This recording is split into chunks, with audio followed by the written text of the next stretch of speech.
같이 한번 읽어볼까요? 교회는 세상 속에 있어야 하지만 세상이 교회 속에 있어서는 안 된다. 로잔 언약이라고 하는, 많이 좀 들어보셨나요?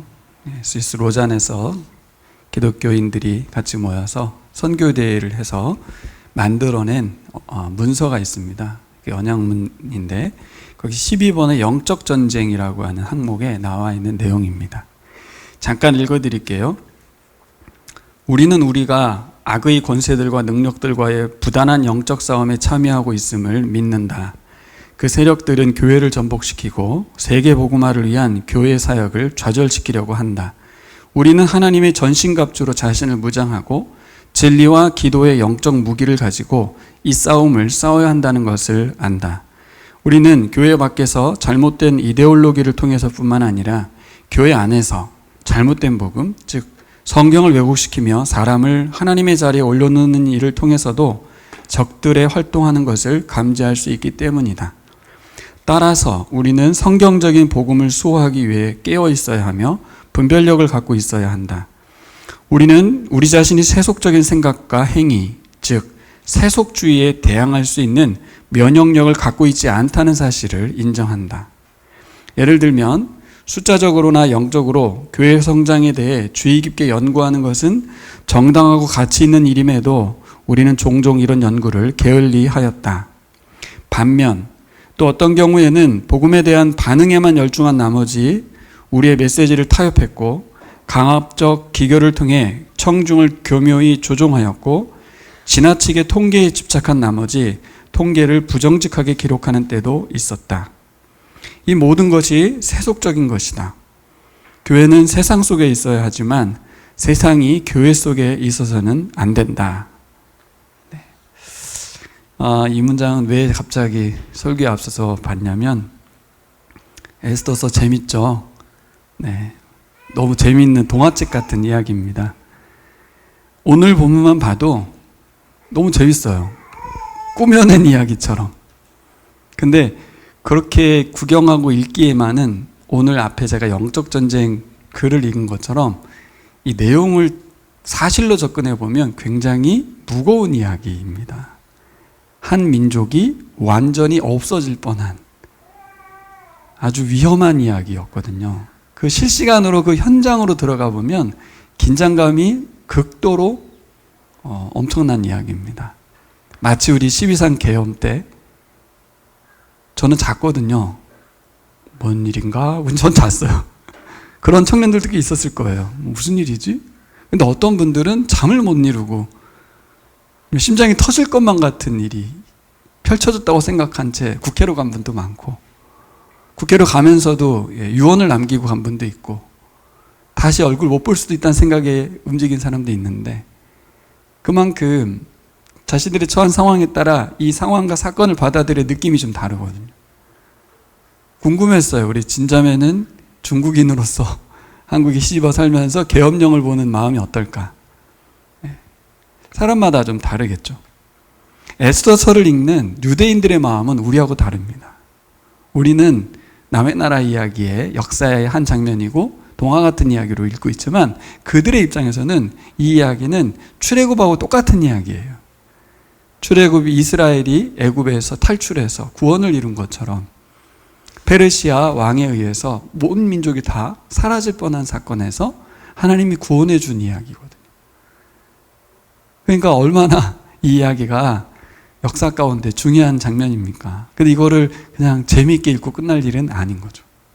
또 우리들도 그래요. 이게 유대인의 이야기고 이스라엘의 역사 이야기다 보니까 좀 먼 이야기처럼 들리지만 여전히 그리스도인으로 살아가고 있는 우리, 그리고 그리스도인 공동체인 교회가 이 세상에서 영적 전쟁 가운데 놓여 있다는 거예요.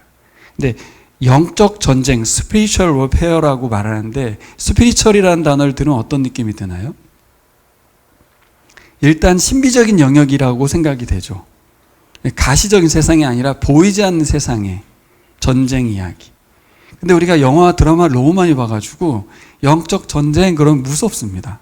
일단 느낌이 무섭고 어둡고 칙칙하고 그리고 악의 세력이라는 말 때문에 굉장히 두려움이 좀 떠올려지는 이야기입니다. 하지만 오늘 로잔 언약의 선언문에 나온 것처럼 영적 전쟁이라는 실체는 뭐냐면 교회에 와 있는 우리들이 세상에 살아가는 사람들이잖아요. 그러다 보니까 우리들이 교회 속에서 세상의 가치를 추구할 수 있다는 거예요. 교회 안에서.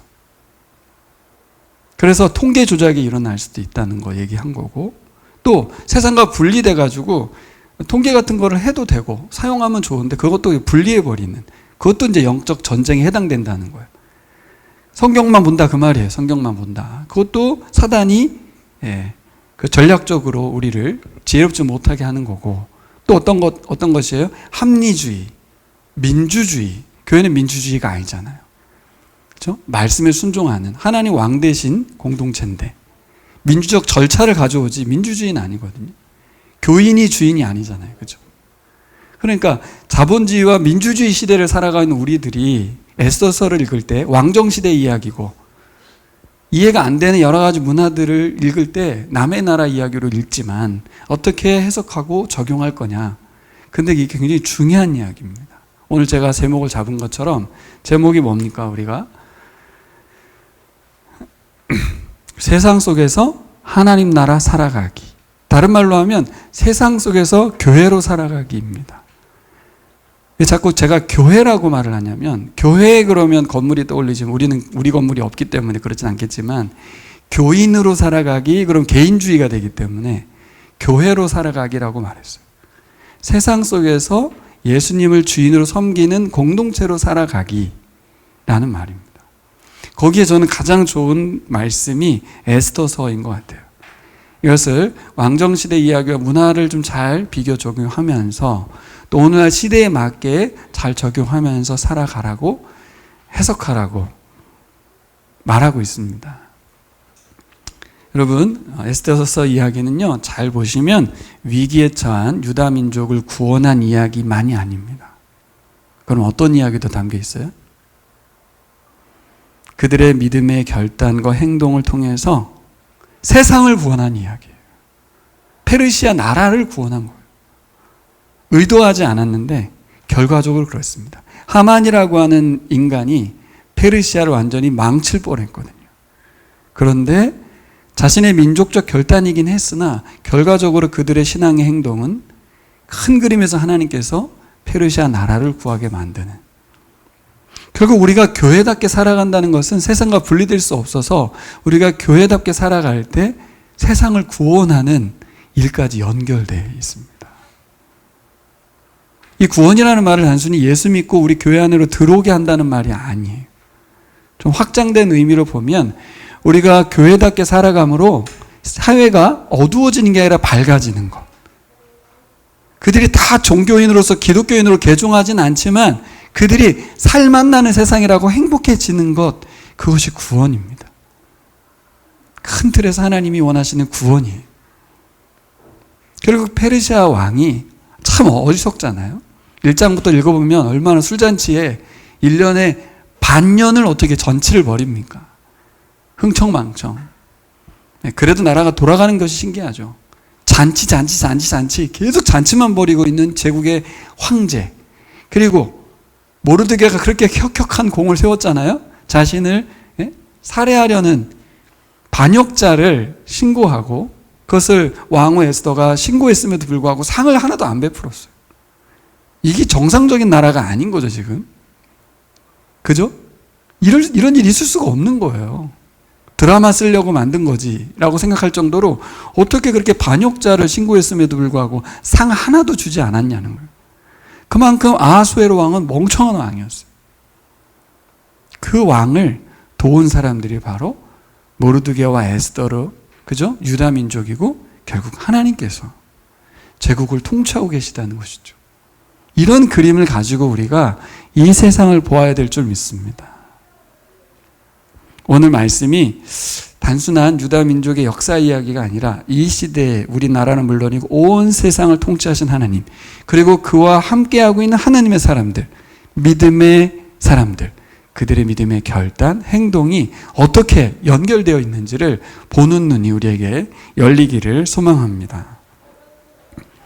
전 그래서 두 가지가 이제 묵상하다 보면 이제 질문되잖아요. 나는 과연 에스더와 모르드게처럼 믿음의 결단과 행동을 보여줄 수 있을까 하는 거죠. 이건 당연히 우리에게 주는 질문이죠. 에스더서 묵상하면 바로 됩니다. 내가 에스더라면? 내가 모르드게라면? 또 하나 있어요.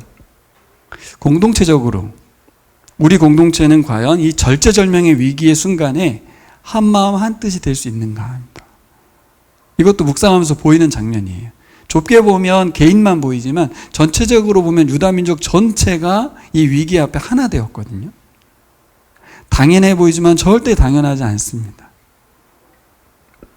그래서 저는 이 두 가지를 생각한 거예요. 우리의 구원은 물론이고 우리가 속한 세상을 구원에 이르게 할 수 있느냐. 아이고 나도 살기 힘든데 무슨 세상까지 구원하냐 이러지만 하나님은 우리를 구원하신 이유가 세상을 구원하기 위함인 줄 믿습니다. 다른 말로 하면 세상을 복주기 위함이에요.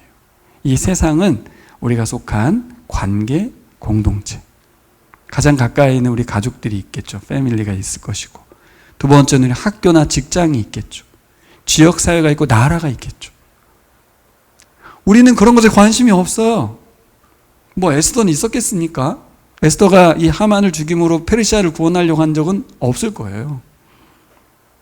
하지만 우리가 하나님의 사람으로 살아가는 그 발걸음을 통해서 하나님께서 세상을 구원해 가십니다.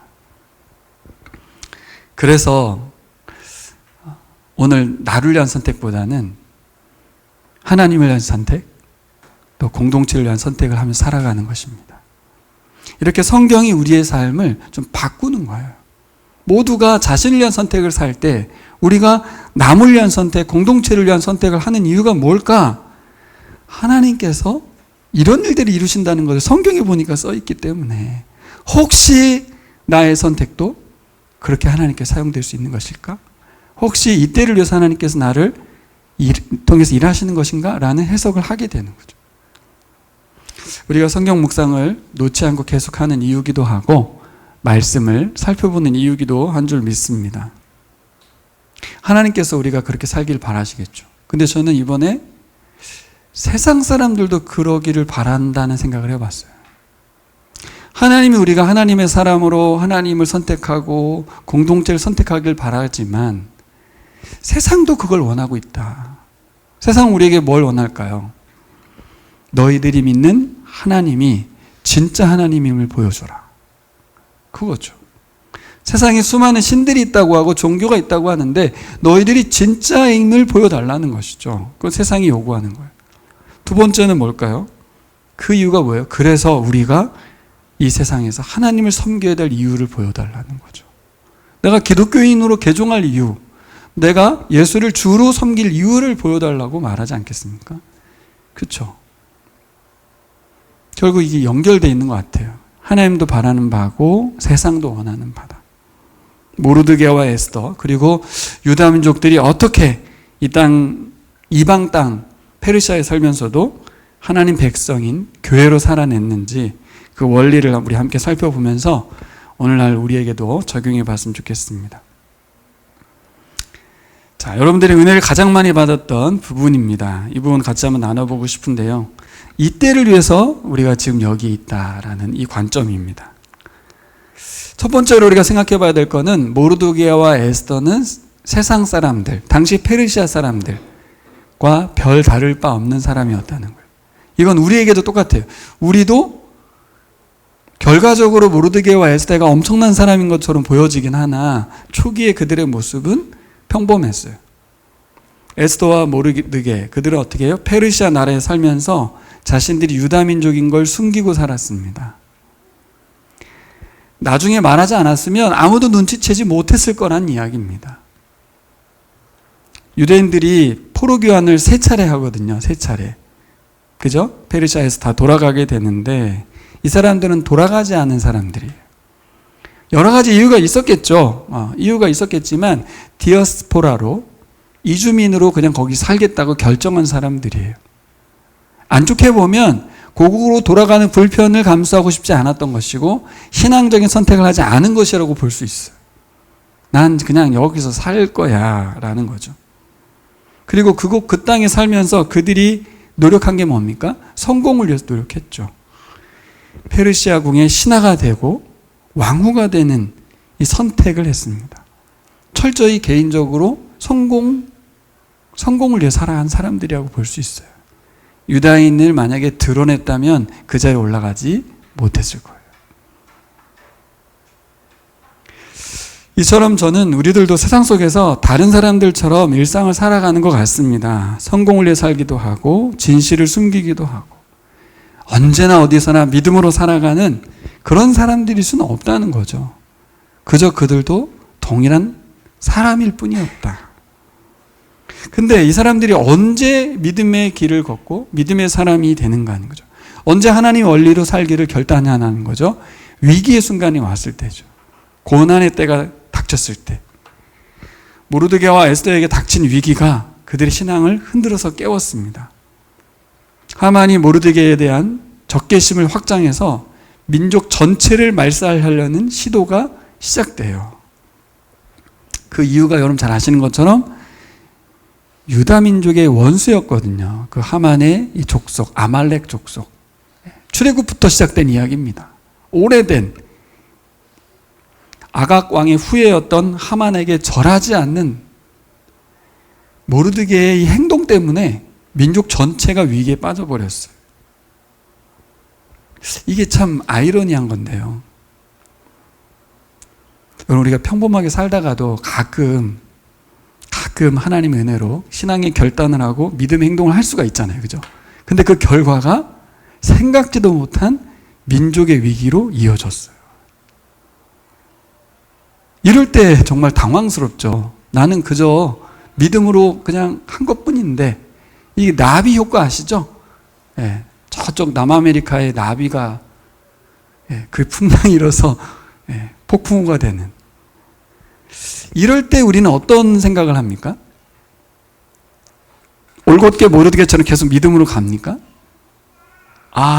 괜히 내가 이런 행동을 해서 후회된다, 이렇게 생각할 수 있잖아요. 또 두 번째는 주위 사람들이 이 상황을 놓고 어떻게 해석할까요? 책임을 물을 수 있죠. 너 때문에 우리가 다 죽게 생겼다, 이렇게 말할 수 있어요.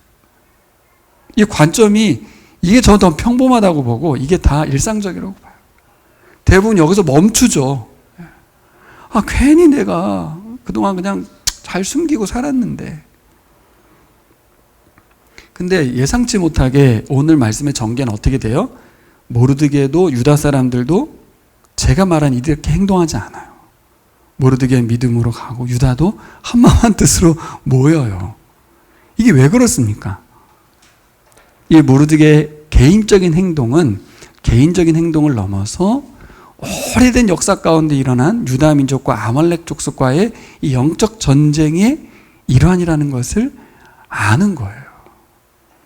그러니까 결국 그들이 유다인을 숨겼지만 그들은 계속 민감하게 하나님 중심적으로 살아왔다는 이야기가 되는 겁니다. 그러니까 개인적인 실수로 치부하고 책임을 묻기보다는 하나님과 연결된 해석을 해냈다는 것. 페르시아에서 출세하고 높은 자리에 오르려는 성공을 위한 삶을 살아왔던 그들이었지만 중심에는 계속해서 하나님을 모시고 예배자로 살아왔다는 것을 반증해 보이는 것이죠. 그것을 어떻게 알 수 있습니까? 우리가 봤던 말씀에 살필 수 있죠. 모르드게 입을 통해서 했던 말 좀 살펴볼까요? 4장 13, 14절에서 나왔던 핵심적인 말씀이죠. 같이 읽어보겠습니다. 시작. 왕후께서 이처럼 왕후의 자리에 오르신 것이 바로 이런 일 때문인지를 누가 압니까? 그렇습니다. 왕후에 오른 것은 분명 개인적인 연유에서 출발했어요. 성공을 위해서. 근데 왕후의 자리는 왕의 마음을 바꿀 수 있는 아주 결정적인 자리입니다. 이 사태를 해결할 수 있는 유일한 사람이 되어버렸어요. 자신의 안위는 물론 생명까지도 불사하고 하나님과 민족을 위한 선택의 자리, 그 자리에 앉아있다고 모르드게가 강권합니다. 엄청난 갈등이 있었죠. 에스더도 오라버니라고 하지 않죠. 아버지일 겁니다. 어릴 때 양녀처럼 들어갔으니까 사촌 오빠지만 그에게 뭐라 그래요? 왕이 명령하지 않고 나아가면 죽어요. 감히 그때 뭐라고 합니까? 같이 읽겠습니다.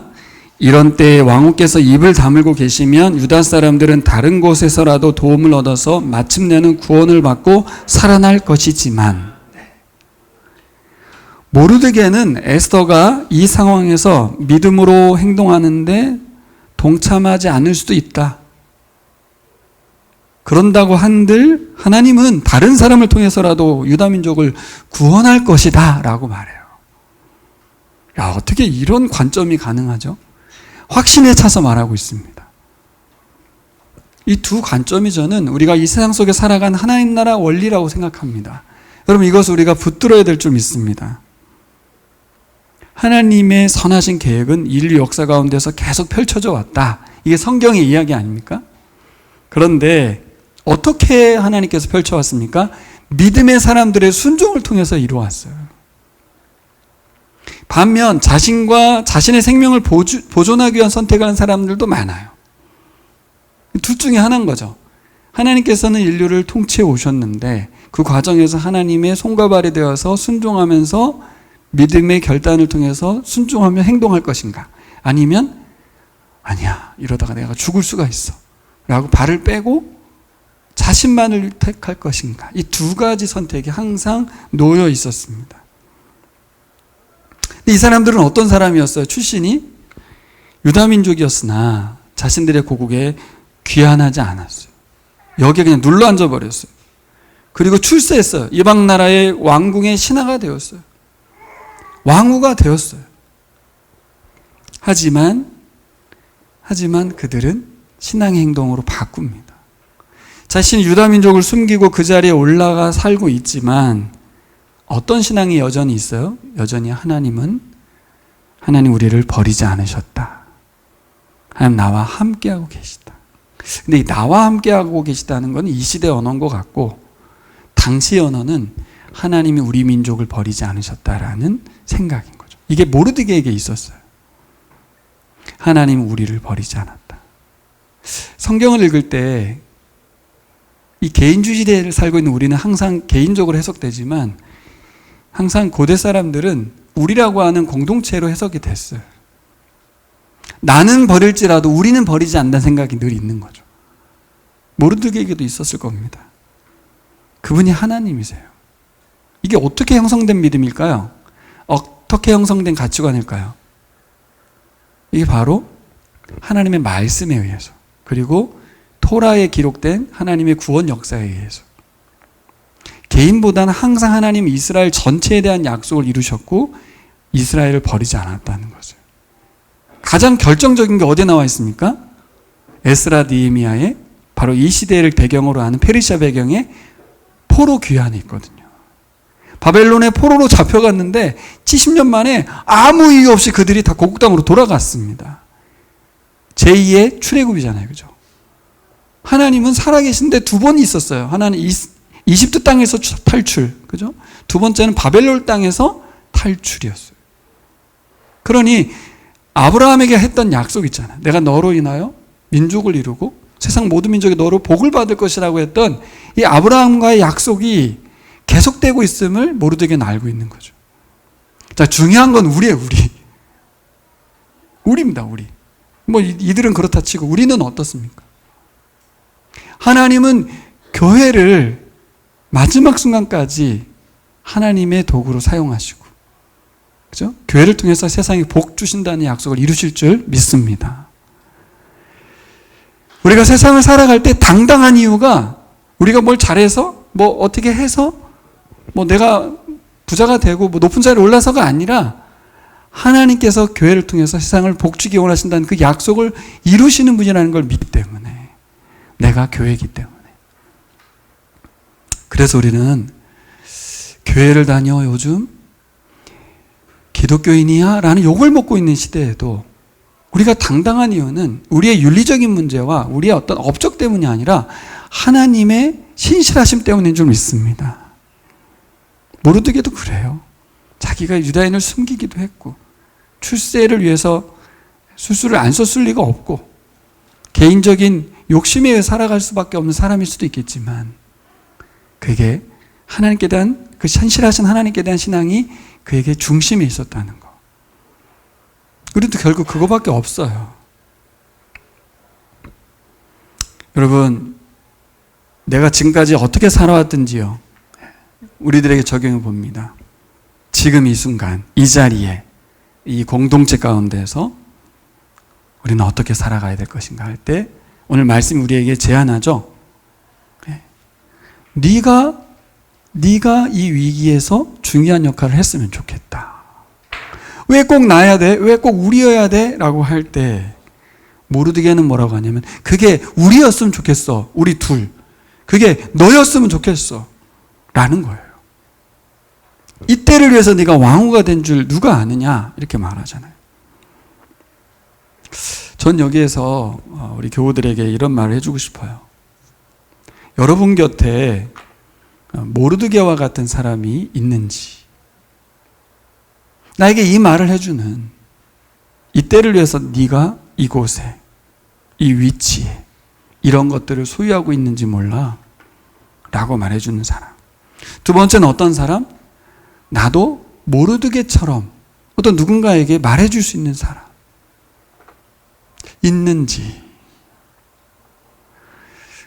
지난주가 우리 스승의 날이 있었던 주간이었거든요. 저에게도 굉장히 고맙고 감사한 분들이 계시고, 사실 일주일 동안 제가 표현은 하진 않았으나 저에게 영향을 주었던 분들에 대한 감사도 중요하지만, 사실 제가 이 자리에 서 있는 이유는 우리 교인들과 우리 청년들 때문입니다. 결국 누군가가 따라오는 학생이고 배우는 사람들, 뒤쫓아오는 후배들이 있기 때문에 선배도 있는 거고 스승도 있고 선생도 있는 거예요. 아주 중요한 이야기입니다. 따라주는 사람이 있기 때문에 선생도 있는 것이죠. 결국 이 모르드게의 말이 참 중요했던 거는 에스더가 그 말을 들었다는 게 중요한 거예요. 모르드게가 멋지긴 한데 그 일이 성사됐던 이유는 그 말을 받아들인 사람이 있었다는 거예요. 말한 사람도 중요하고 듣는 사람도 중요합니다. 할렐루야. 또다시 우리는 어떤 일을 해야 돼요? 또다시 또 다른 모르드게와 같은 사람으로 우리가 서야 될 줄 믿습니다. 저는 저의 목회에 성공이라는 표현은 좀 그렇고 방향성이라면 이렇게 주위 사람들에게 모르드게와 같이 하나님 나라를 선택하라고. 너가 이 자리에 있는 이유, 네가 지금까지 쌓아온 업적, 모든 경험들은 이때를 위함이라고 말해줄 수 있는 사람, 그런 사람들을 세워가는 것인 줄 믿습니다. 저도 돌이켜보면 그런 것 같아요. 그렇게 세워져 있고, 근데 그 일을 모르드게 간 게 아니고요, 하나님께서 하시는 줄 믿습니다. 에스더가 한 게 아니라 하나님이 하신 줄 믿습니다. 저는 이런 사람들을 스토리 메이커라고 생각을 합니다. 제가 청소년 사역할 때 이 주제로 여름 수련회를 한 적이 한 번 있었는데요. 하나님 나라 스토리를 만들기 위해서 일상 가운데 사건을 일으키는 사람들입니다. 여러분, 스토리 메이커의 삶은 불편합니다. 자꾸 뭔가 일을 일으키고 만남을 일으키고 사건을 만들어내기 때문에. 하지만 그 사람을 통해서 하나님 나라 이야기가 역사 속에서 전개되어 갑니다. 오늘 우리에게도 요구되는 것이죠. 하나님 나라 이야기를 만들어내는 사람들이 되라고. 모르드게가 여기서 사건을 만들 이유가 없을 수도 있어요. 자기를 택하면 되거든요. 어떻게 하면 될까요? 일은 저질렀는데 그럼 엎드리면 되죠. 그죠? 일이 커졌거든요. 여기서 하만에게 타협을 보면 되는 거거든요. 근데 그렇게 하지 않은 이유가 뭡니까? 이건 실수가 아니라 신앙으로 선택한 일이긴 한데 왜 그렇게 선택했어요? 민족적인 아말렉과의 역사에 흐르는 영적 전쟁이 흐르는 걸 알았기 때문에. 절하지 않는 것을 통해서 시작된 이야기가 민족과 민족의 싸움으로 번졌다고만 보기에는 이것은 하나님 나라 역사의 중요한 변곡점이었어요. 왜요? 사울왕이 아가광을 죽여서 아말렉을 진멸했어야 되는데 이걸 배경으로 읽다 보면 좀 진멸이라는 단어가 불편합니다. 아, 뭐야? 하나님은 사랑의 하나님인데 왜 진멸을 해?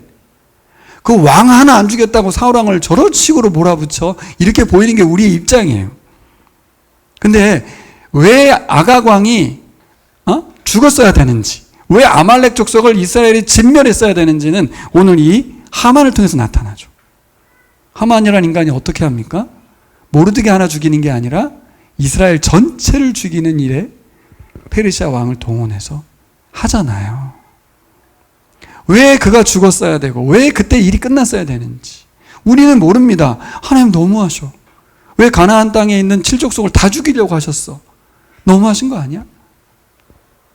사랑의 하나님은 공의의 하나님이란 말과 함께 심판을 하셔서 반드시 하나님의 뜻을 이루셔야 될 일이 우리 통해 주어졌거든요. 그걸 사울이라는 인간이 대충 함으로 일이 여기까지 온 겁니다. 똑같아요. 이 왜 영적 전쟁을 제가 앞에 설교 앞부분에 썼습니까? 결국 사탄은 하나님의 뜻이 이 땅에 이루어지지 않도록 만듭니다. 그 결과가 어떻게 됩니까? 그들은 사람들을 마구 죽여요. 전쟁을 일으켜요. 하나님의 사람들끼리 서로 경쟁하게 만들어서 교회를 무너뜨립니다. 이런 시각이 우리에게 있어야 돼요. 여기서 타협 보지 않아야 될 이유가 뭔가? 여기서 나를 선택하지 않아야 하고 공동체를 택해야 될 이유가 뭔가? 우리가 교회로서의 세상에 존재해야 될 이유가 뭔가? 어떤 방법으로 합니까? 그들이 싸우는 똑같은 방법이 아니라 말씀에 순종함으로 해야 될 줄 믿습니다. 다른 말로 하면 사랑으로 하는 거예요. 사랑으로. 하나님의 사랑으로 하는 겁니다. 교회가 그러라고 존재하는 거거든요.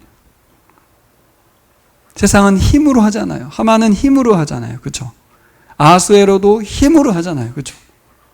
근데 이스라엘은 어떻게 합니까? 기도로 하죠. 기도로. 여러분, 3일의 금식 기도를 저는 주목하게 됐어요. 오늘 말씀 뒤편에 꼭 살펴본 말씀 이 말씀인데요. 15절에서 17절에 나와 있잖아요. 시작 자체가 이제 3일째 되는 날에, 그죠? 금식 기도 이후의 이야기입니다.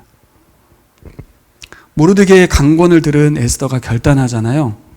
내 목숨 잃더라도 왕 앞에 내가 나가보겠다고. 근데 뭐라고 부탁합니까? 나를 위해서 수산에 살고 있는 유다인들 모두가 3일간 금식하며 기도해달라고.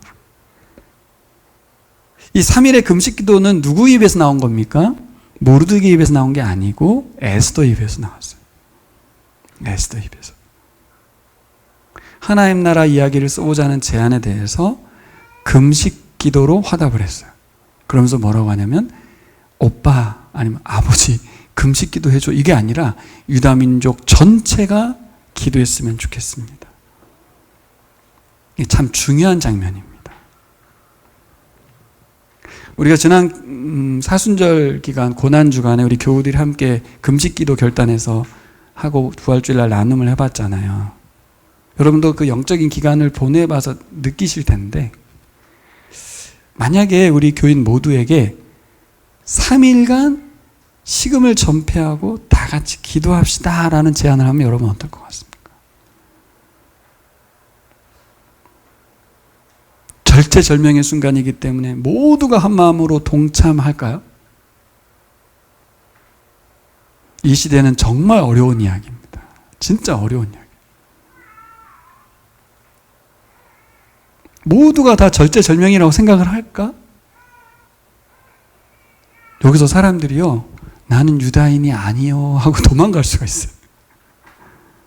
개인주의 시대니까 나는 금식하고 싶은 마음 없어. 네가 벌인 일이잖아. 그러면서 발을 뺄 수가 있어요. 여기서 온 유다인에게 요청을 하는 것도 위험한 일이고요. 그래서 반응하는 것도 참 어려운 일입니다. 영적 전쟁인 것이죠. 영적 전쟁. 하나님 나라 관점에서 동의될 때만 할 수 있는 일입니다. 개인적으로 순종할 수 있는 일이 아니에요. 절대로. 여러분 3일 금식이 별거 아닌 게 아니에요. 그래서 저는 이 기도의 의미를 생각해 봤습니다. 첫 번째 기도의 의미는 뭘까? 백성들의 마음을 하나로 모으는 시간이었어요. 여러분 마음을 하나로 모으는 게 얼마나 어렵습니까? 앞서 말씀드린 대로 모두가 절체절명의 위기를 인지하는 순간 모두가 도망갈 수 있는 이 시대. 우리가 영적으로 하나됨을 가져보자. 아무리 외친다 한들 그게 될 리가 없어요. 어떤 상황에서만 됩니까? 중심에 하나님의 역사를 알고 이 일이 영적 전쟁임을 알고 우리가 하나님 나라 이야기 스토리메이커에 동참할 것이냐 아니면 난 내 이야기 쓰기도 바쁘니 하나님 나라 이야기는 모르겠다 하고 도망갈 것이냐. 이 굉장히 중요한 선택입니다. 모두를 다 초청했어요. 하나님 나라 이야기에 동참해 달라고. 여러분, 우리가 교회로 살아간다는 것은 우리 각자의 삶을 살아가는, 그래서 내맡겨진 신앙의 선택의 문제가 아니라 우리가 나무 아래 교회로 부름받은 사람들이라는 믿음을 갖는 것입니다. 세상의 도전 앞에서, 우리 앞에 닥치는 위기들 앞에서 하나님 나라 이야기를 계속 같이 써가자. 같이 기도하자. 같이 성경 읽자. 이게 효용성 있는 이야기냐고요, 이 시대에. 좋지 않아요. 모두가 모르드게와 같이, 에스더와 같이 모든 한 사람 한 사람이 다 영적인 긴장감을 갖고 있었기 때문에 가능했던 일입니다. 3일간의 기도 두 번째의 의미는 뭘까요? 단순히 위기 때 어떤 절박한 기도가 있잖아요. 민족의 위기니까 다 죽게 생겼으니까 살려주세요 라는 기도만일까? 그렇지 않고 어떤 기도? 하나님의 지혜를 구하는 기도. 이 상황에 대처할 지혜를 구하고 분석하고 연구하는 시간이 바로 이 3일의 시간입니다. 하나님 주신 마음과 몸, 머리, 그리고 관계, 우리가 가지고 있는 자원들을 어떻게 사용할 것이냐는 로드맵을 그리는 시간이었어요. 에스더는 이 기도 시간에 뭐 했습니까? 왕의 성정을 살피고 하만의 성정을 계산하고 그들의 반응 여부를 계산하고 그 반응에 따라 어떤 행동을 할 것인지 어떤 대처를 할 것인지 치밀하게 계획하는 시간이었어요. 기도하는 시간은 절박함에 울부짖으면서 살려주세요만 하는 시간이 아니었다. 오늘 5장 살펴보면 뭐라고 나와요? 오늘 읽었잖아요. 에스더가 얼마나 치밀했습니까? 왕 앞에 나아가는 타이밍을 쟀을 것입니다. 어떤 시간에 가야 할 것인가? 어디에 계실 때 갈 것인가? 아무도 없어야 하고, 그렇죠? 마음이 센치해졌을 때 갈 거 아니에요, 그렇죠? 네. 잘못하면 죽으니까. 그리고 화장도 잘해야 되겠죠? 준비 잘해야 됩니다. 잘못하면 죽습니다. 왕이 어떤 상황에 어떤 때에 왕의 마음이 어떠한지 다 살피고 왕에게 어떤 첫마디를 할 것인지 언제 말할 것인지.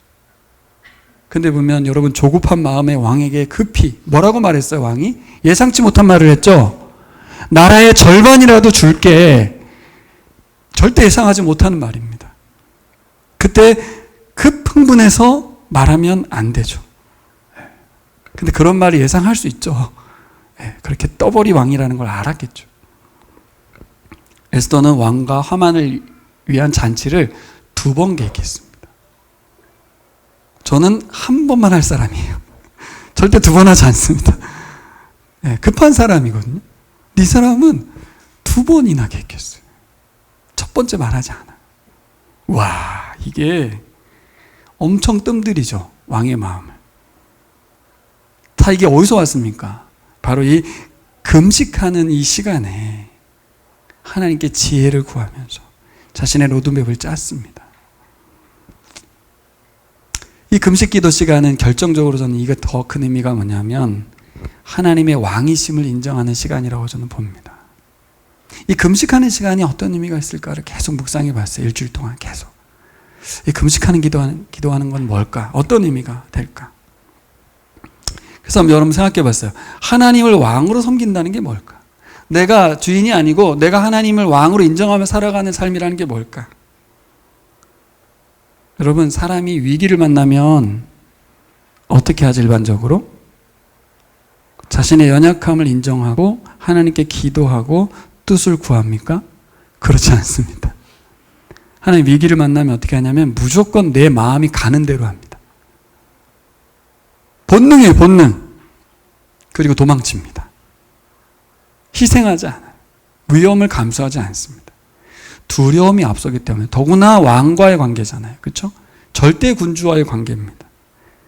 온갖 수단과 방법을 가리지 않고 도망을 칩니다.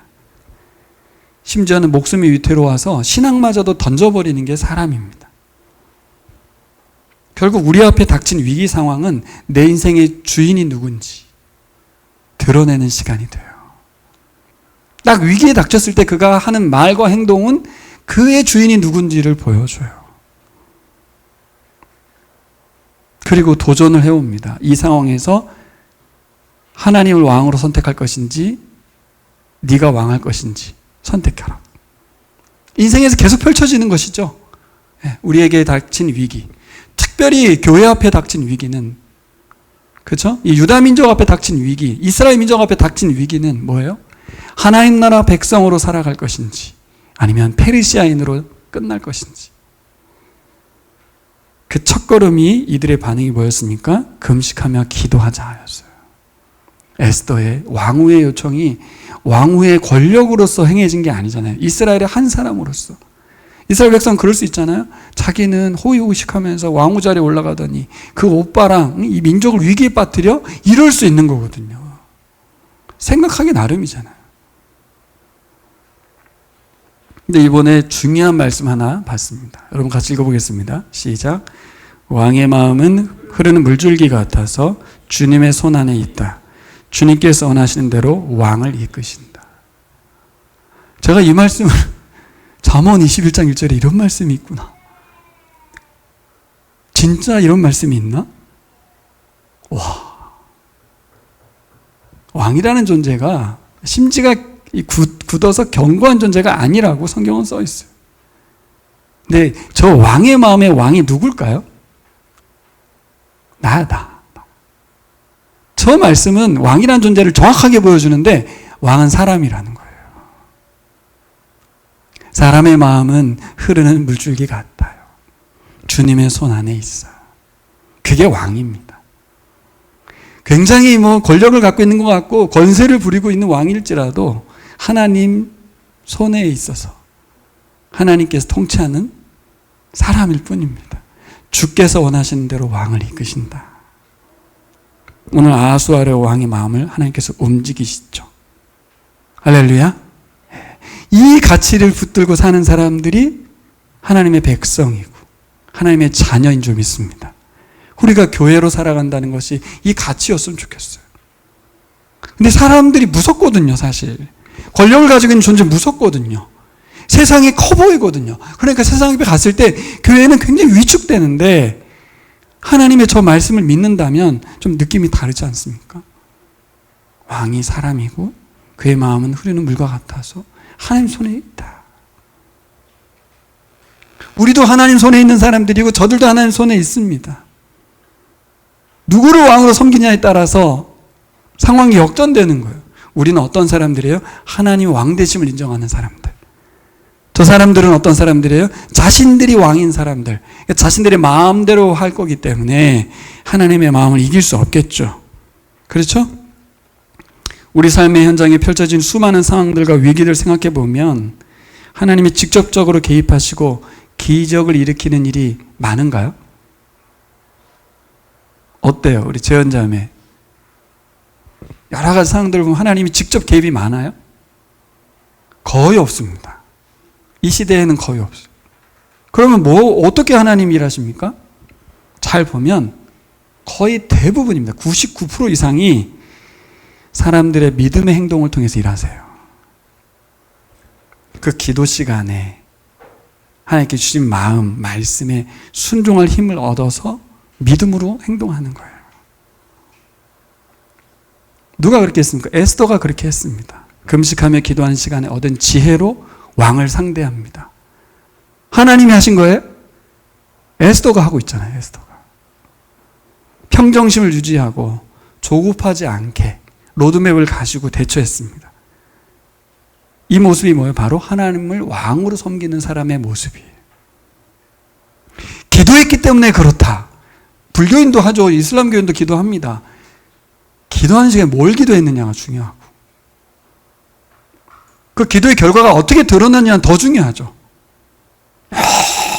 열심히 금식하고 환구하고 막 소리 질렀다가 아니고 진정으로 하나님을 왕으로 인정하는 사람이냐는 것이죠. 그 기도가 바르게 기도가 됐을 것이고 그 기도의 결과로 순종이 일어났을 것입니다. 아수에로 왕의 아내입니다. 이 사람 왕후입니다. 하지만 그는 하나님을 왕으로 섬기는 사람입니다. 할렐루야. 저는 그래서 하나님이 왕인가에 대한 나의 삶을 점검해 본다면 첫 번째 원리로 기도를 하는가 하죠. 기도하는 시간이 있는가? 그리고 기도하면서 하나님을 왕으로서 그분의 말씀과 귀를 기울이는가? 그 기도는 또 뭘로 드러나니까 좀 전에 말씀대로 순종으로 드러나죠. 그 기도 시간에 주신 하나님의 마음대로 순종을 했는가? 근데 그 사람은 세상 앞에 어떤 존재로 드러납니까? 감사의 사람, 예배의 사람으로 드러나요. 이게 교회의 모습입니다. 흉내낼 수 없는 일이에요, 이거는. 하나님께 기도하며 하나님과의 관계 속에 살아가는 자로 살 때 그가 어떻게 드러나요? 순종으로. 쉽습니다. 내가 스토리 메이커로 살아가는지 하나님을 왕으로 인정하는 사람인지 아닌지는 뭘로 드러납니까? 이 바로 기도와 순종의 모습으로, 그리고 그가 결과적으로 감사와 기쁨과 샬롬을 살고 있는 모습으로 드러날 것입니다. 왕 대신 하나님의 어명대로 순종할 수 있는 겸손한 마음, 순종의 힘을 에스더가 기도했습니다. 그래서 결과적으로 어떤 일이 벌어졌어요? 유다 민족을 구원한 물론이고 페르시아 왕을 구원했어요. 페르시아 나라를 구원했어요. 이것은 자신의 계획이 있던 건 아니었어요. 근데 알겠죠. 결과적으로 하만이라는 인간은 왕에게 필요 없는 인간이고 죽어야 될 인간인 걸 알았잖아요. 자, 이 거대한 일을 누가 하셨습니까? 하나님이 하셨어요. 근데 기적으로 하셨습니까? 아니에요. 에스더의 온 민족의 하나 된 기도로, 그리고 기도의 시간에 받은 하나님 말씀에 대한 순종으로, 그리고 그도 나중에 하나님께 감사를 드리게 돼요. 자, 이게 왜 중요하냐면 기도하지 않고 하는 일들, 자신의 생각으로 하는 일은 나중에 자신을 드러내게 되거든요. 이게 하나님이 한 일이 아닌 게요. 하나님께 영광되지 않아요. 결국 우리는 다 드러내게 돼 있습니다. 나중에 가서 굉장히 힘들고 삐지고, 왜 그래? 하나님이 하신 일로 인정하지 않고 자신의 공로를 인정하길 바라는구나. 이게 결정적으로 드러나죠. 예배자로 살지 않는단 말입니다. 감사를 잃어버린다는 말이에요. 자, 말씀을 정리해 보겠습니다. 우리가 세상 가운데 교회다운 모습을 보이는 것을 하나님도 원하고 세상도 원한다고 제가 말씀했습니다. 우리도 간절히 바랍니다. 애써서는 우리에게 참 귀한 원리를 알려주고 있습니다. 뭐예요? 지금 내가 속한 공동체, 만나는 사람들 쓰세요. 자, 내가 만나는 사람 누구 가지고 있는 돈, 쌓아온 지식들, 경험들, 이거 스펙이라고 부르죠. 이 모두 이때를 위해서 주님이 소유하게 하셨다, 만나게 하셨다, 쌓게 하셨다라는 믿음. 그 믿음을 도전적으로 말해줄 수 있는 사람이 곁에 있어야 될 줄 믿습니다. 그 영적 지도자요, 친구, 소울 프렌드, 소울 디렉터입니다. 그리고 소울 프렌드, 소울 디렉터 역할을 하는 사람이 또 자기도 들어야 될 거 아니에요? 사실 우리를 가장 부끄럽게 하는 사람은 학생들입니다.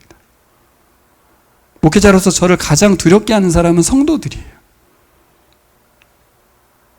그들이 저에게 계속해서 스승됨을 요구하고, 그렇죠? 계속해서 본인들이 성장해 가면 저에게 큰 부담이 되죠.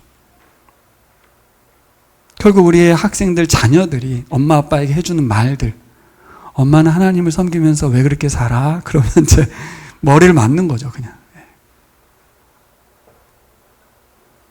두렵습니다. 그래서 여러분 곁에 두십시오. 나의 영적인 지도자요, 친구요, 그리고 내가 섬기는 대상, 나를 두렵게 하는 대상들을 두는 거죠. 왜 그렇습니까? 우리는 혼자서는 세상에서 믿음을 지키고 말씀에 순종하며 살 수가 없기 때문이에요. 혼자는 안 됩니다.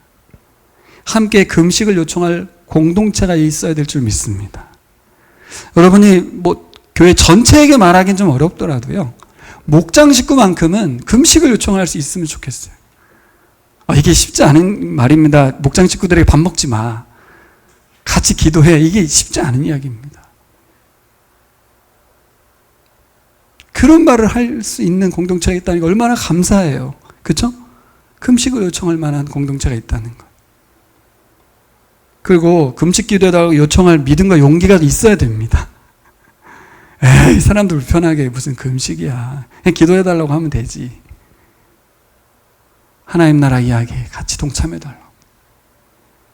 그 기도 시간에 주신 하나님 지혜를 순종할 공동체, 나와 함께 같이 이 일에 동참할 공동체. 무르드게와 에스더 혼자가 아니라 하나님과 함께 온 민족 공동체가 하나님 나라 이야기를 썼습니다. 그 혜택을 페르시아 왕과 백성들이 다 누렸습니다. 하만이라는 사악한 존재가 끼칠 제국의 위협을 막았어요. 이 원리가 우리의 삶 현장에도 펼쳐지기를 간절히 소망합니다. 여러분들 한 사람 때문에 우리 학급이, 또 우리 과가, 또 우리 직장이 복을 받는다는 것은 다른 것이 아닙니다. 우리가 기도하며 하나님의 말씀에 순종하고 예배자로 살아가는 그 삶을 통해서 세상이 구원에 이르게 되는 줄 믿습니다.